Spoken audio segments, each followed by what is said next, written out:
Okay, we're going to skip, as I said before, 14, and the rest of this will be having to do with Chapter 15, Formation of Planetary Systems. So we've already looked at this a little bit.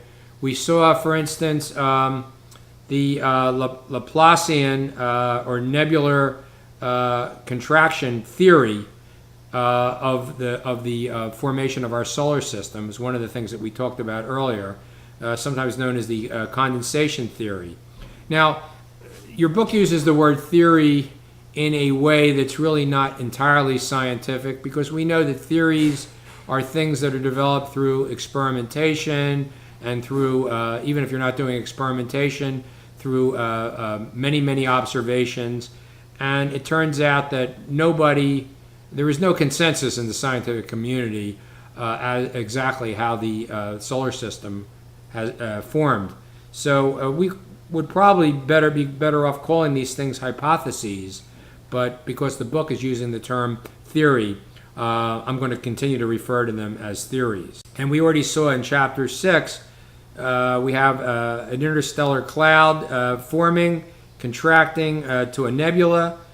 Gravity makes the inside of the nebula hotter than the outer regions. It begins to rotate. It continues to rotate and to contract. And as it contracts, as the radius starts to diminish, that's going to cause it to rotate faster and faster in order to conserve angular momentum. And after a few million years, a proto-sun and planetesimals, in this case 8 planetesimals, form with icy bodies further out. And after about 100 million years, the sun and the planets have actually formed. So in this particular view, only rocky and metallic grains could survive and coalesce near the sun. At 3 to 4 astronomical units, the temperature is cool enough that the condensation and accretion could begin sooner, around the time that the nebula formed, and so planets in this range grew much larger. There's another hypothesis, which is called the core accretion theory. And here we start out with 4 protoplanets. They grew big enough to accrete large amounts of gas from the solar nebula. The smaller inner planets never reach this stage, because apparently the outer planets had actually taken up so much of the matter that there really wasn't enough nebular gas. Once the smaller planets actually started to form, there wasn't enough nebular gas for them to grow any larger. But the problem with this particular view is there may not have been enough time for the events described in the core accretion theory to have taken place. So we know this because most young stars have what's called a Tauri, Tauri stage, where they emit very intense radiation, and there's very strong stellar winds. During this period, a lot of the nebular gas would have actually been blown into interstellar space. This probably happens during the first few million years, which would probably not allow enough time for large Jovian cores to actually form. We've got another theory called the gravitational instability theory, and in this particular view, the Jovian protoplanets form directly from the nebular gas instead of condensing and accreting matter. This might take maybe only 1,000 years for this to happen. So this would give the protoplanets sufficient time to attract more gas and dust before the supply was actually dispersed. Now, if gravitational instability is correct, models predict that Jovian cores of about 6 or less times the Earth's mass would occur. And if the accretion viewpoint is correct, then cores would be a lot larger. They'd be up to about 20 Earth masses. And we don't really know exactly what the Jovian cores, what the size of the Jovian cores are. So that's going to have to await future space exploration. Or maybe we'll learn something from looking at some of the large planets that are actually outside of our own solar system. The larger mass of the outer planets probably formed by accretion, and the smaller ones seem to be captured planetesimals. I'm sorry, not the planets, the moons of the outer planets, probably formed by accretion, and the smaller ones are probably planetesimals.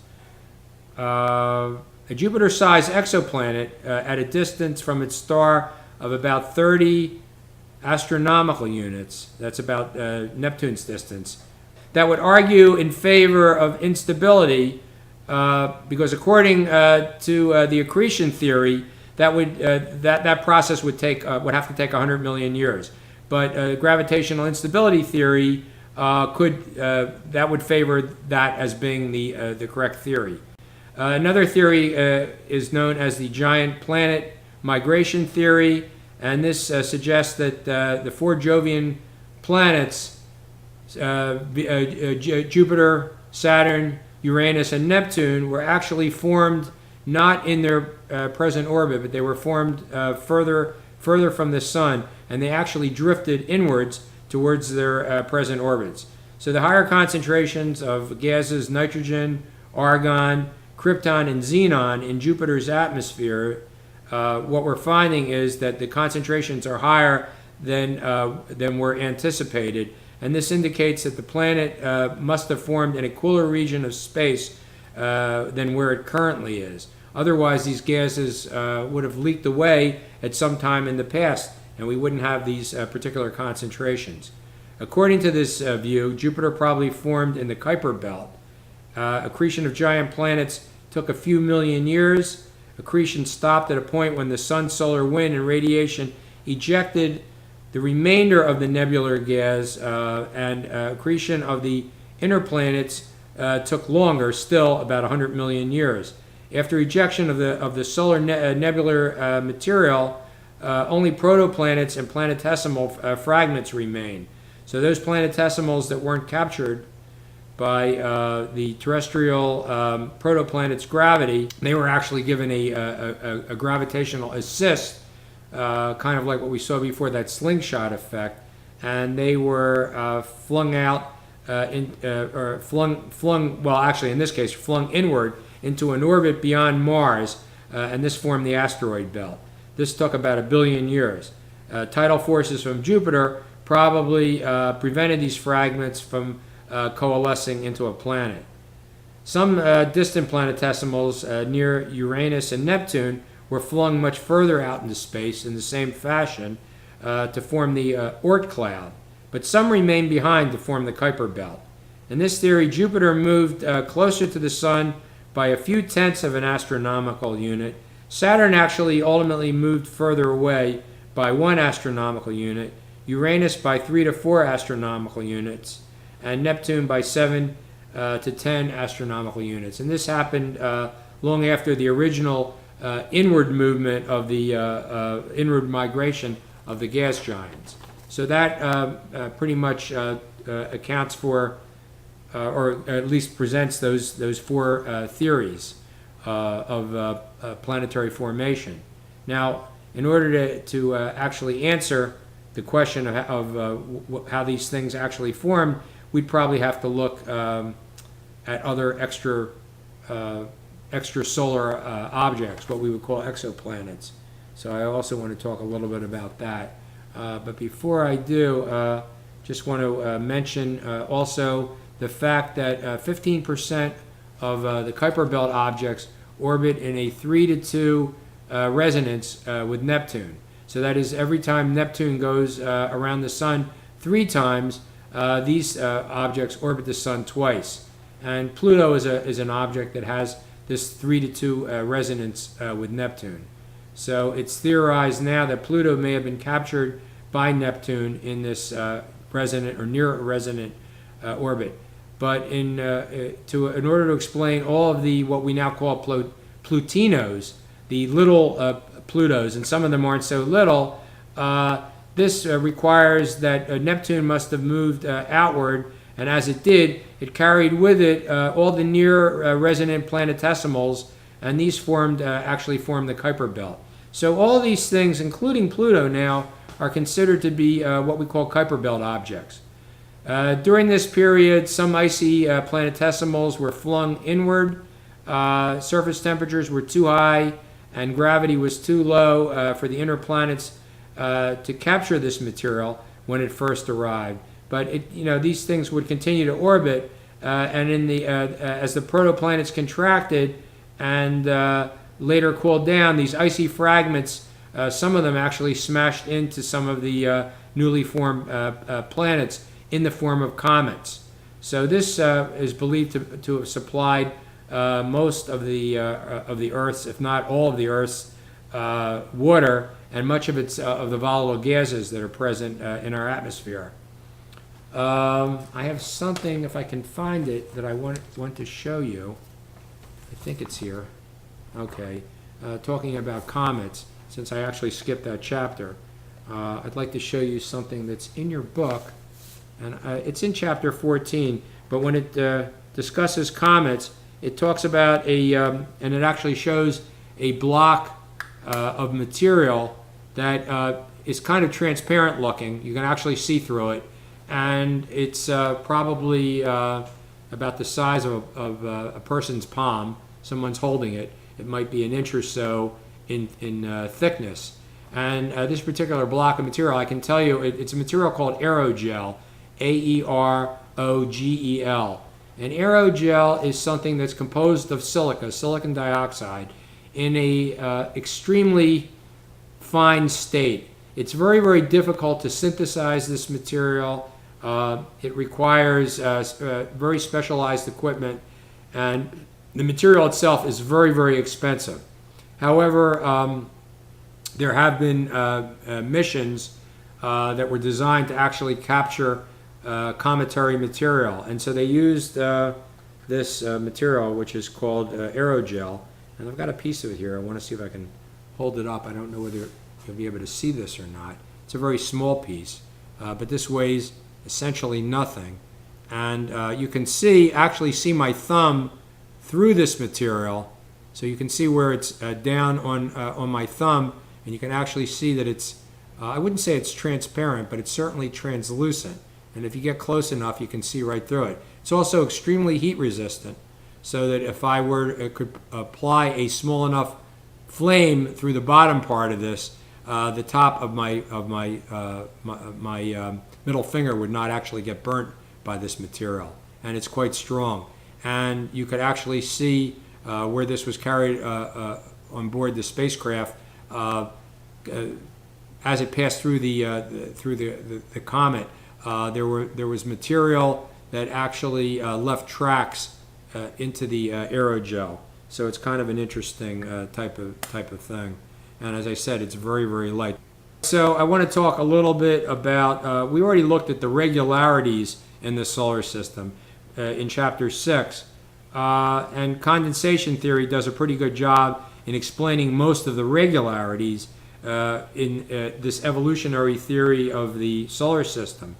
But there's another way of looking at this, which is what called the collision theory or collision hypothesis theory. And this is an example of a catastrophic theory, maybe the fifth theory of at least maybe not an intact theory in itself, but something that we should use to modify some of the other theories in order to explain some of the irregularities, like the Earth-Moon system, the fact that Uranus has a tilted orbit, the fact that Venus is formed from a merger of two bodies, and it has a very, very slow rotation.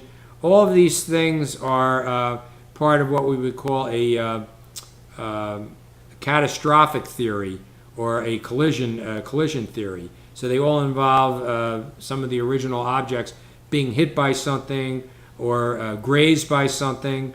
And a test of any of these hypotheses would be to see whether we could find these same kind of things in extrasolar systems. The first such system was actually found in 1994, and most extrasolar planets are too faint to be observed directly against the glare of their parent star.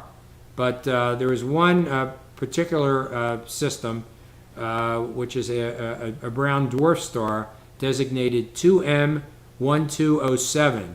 And this particular star, a brown dwarf is something that it's a star that actually never really ignited. So it doesn't have a high enough temperature. Certainly internally, it's not burning hydrogen. Maybe it wasn't quite big enough to actually, it didn't have enough mass to actually cause enough gravitational heating to get up to that temperature. But nevertheless, these things are still somewhat hot on the surface, maybe a couple thousand degrees, 2,000 degrees probably at maximum. But that still means that they're relatively faint. And because of this, it's possible to see a planet actually orbiting this particular star, because when it passes in front of the star, the star is not so bright that we can't actually see the planet. So the planet has apparently is about 5 Jovian masses in size, and it's 55 astronomical units from its star. More than 90% of the exoplanets have been found not in this way. That is, not because the planet actually passed in front of the star and enabled us to see it, probably by occultation of the starlight. So in the similar way that I mentioned with the rings, when a planet passes in front of a star, it also causes that kind of dip in the starlight until it traverses the diameter of the planet. So, but most of these exoplanets, as I said, 90% of them, were actually found by monitoring a wobble in the star's radial velocity along the line of sight from the Earth. So if you look at, if you had two stars that were actually what we call a binary star system, it's two stars that are gravitationally linked, they're orbiting around their center of mass. And if we have a very large, if we've got a big star, well, compared to a planet, any star is going to be quite large, even a brown dwarf. But so we've got a little planet here. Even though the planet is orbiting the star, again, it's really orbiting the center of mass, but the center of mass is not directly at the center of the star. So it's slightly offset, and because of that, that causes a wobble in the star as it rotates around its axis. And we can actually measure this wobble, this radial wobble, when that happens. And as I said, about 90% of the exoplanets that we found have been found in precisely that way. The wobble is actually producing a Doppler shift, and we can see that very, very readily. So it's going to be a red shift as it's wobbling kind of away from us, and a blue shift as it's moving towards us. So this method was used to infer an extrasolar planet orbiting the star 51 Pegasi in the constellation Pegasus. And this was actually the first extrasolar planet to be discovered, although this was some time ago. Normally, this gives only if we actually look at this particular method, we can actually get some idea of what the lower limit of the mass of the planet happens to be. But it only gives us a lower limit. It doesn't really tell us what the upper limit is. So there's a considerable uncertainty in measuring mass in this particular way. Also, it doesn't work if the planet is moving perpendicular to the line of sight. In that case, we'd actually have to use the method of planetary transit, where the planet actually is marching across the face of the star.